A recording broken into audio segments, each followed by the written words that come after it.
You know that scene in the movies, right? A baby is born, takes a huge breath, and lets out this big, healthy cry. It's iconic. But what happens when that cry doesn't come? Today, we're diving into the incredible and really high-stakes world of neonatal resuscitation.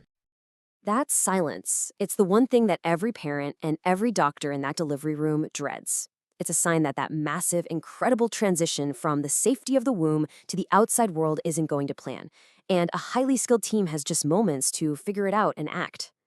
Now, you might be thinking this is a super rare event, but the numbers are actually pretty surprising. Yeah, 90% of newborns come out and they're totally fine, but a full 10%, that's 1 in every 10 babies, needs some kind of help to get started. And for that group, those first few seconds are absolutely everything.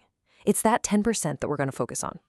So to really get what's happening with that 10%, you have to appreciate the huge physiological change that happens at birth. I mean, it's mind-blowing. In the womb, a baby's lungs are filled with fluid. They get all their oxygen through the placenta. Then in an instant, it's like a scuba diver ripping off their tank and having to breathe air for the first time. The lungs have to clear out all that fluid, expand, and the entire circulatory system literally has to reroute itself. It is the most dramatic change their body will ever experience, period. And because that transition is so complex, so tricky, the most important work doesn't actually start after the baby arrives. It starts way before. You see, the real key to a good outcome here isn't about reacting in a panic. It's all about being prepared. The team has to be ready for anything. So how do they prepare? Well, it all starts with identifying risk factors. Is the baby premature? Does the mom have any health issues like high blood pressure? Are we talking twins or triplets? Any of these things act like a signal, an alert, and a specialized team is called in to be right there in the delivery room, waiting before the birth even happens. And this isn't just a casual meeting. It's like a pre-game huddle. The team holds a pre-briefing. One person is assigned to manage the airway. Another is on circulation. Someone else is ready with any needed medications. Everyone knows their exact job. This is how you avoid chaos and make sure the response is instant and perfectly organized. Okay, so the baby arrives. And now the clock starts on the most critical phase of all. They call it the golden minute.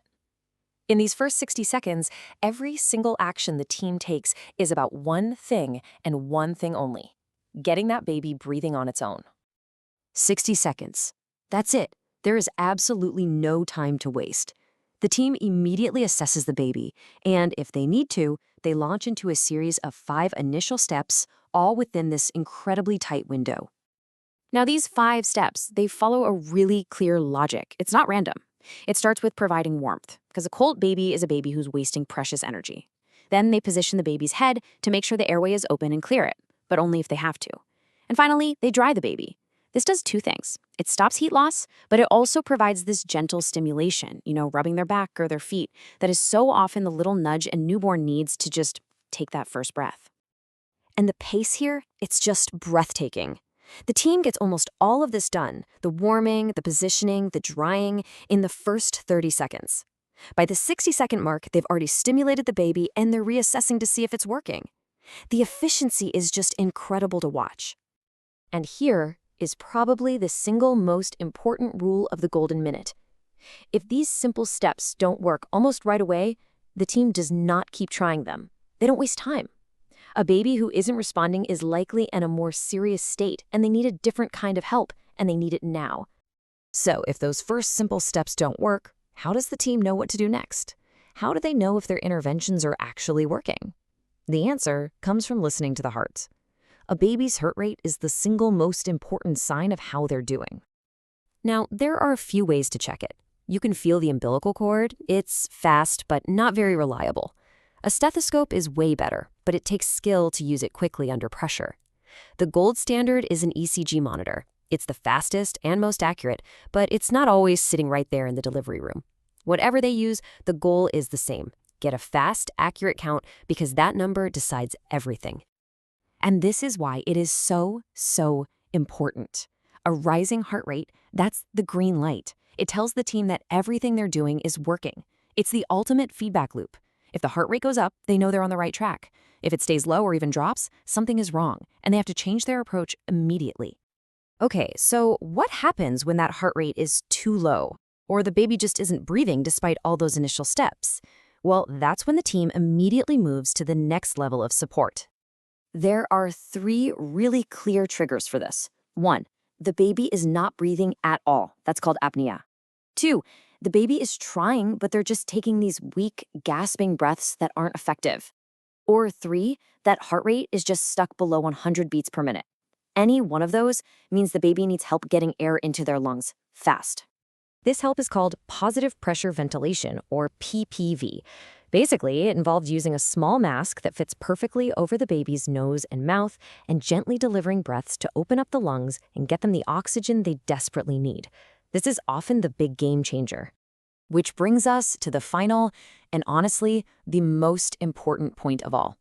None of this, none of these steps, none of this technology is even possible without incredible teamwork. This is not a story about one hero swooping in to save the day. It's truly a well-rehearsed performance. Every single member knows their role, they communicate clearly even under intense pressure, and they trust each other to do their job flawlessly. That whole preparation phase, the pre-briefing, the assigned roles, it all comes together in these critical minutes. You know, one of our sources put it perfectly. It said that you can have all the experts in the world in that room, but if they haven't trained as a team, they will not succeed. It's that shared practice, that coordination, that makes all the difference. So, in the end, from the moment a risk is spotted to that final handoff, this entire process is a chain of survival.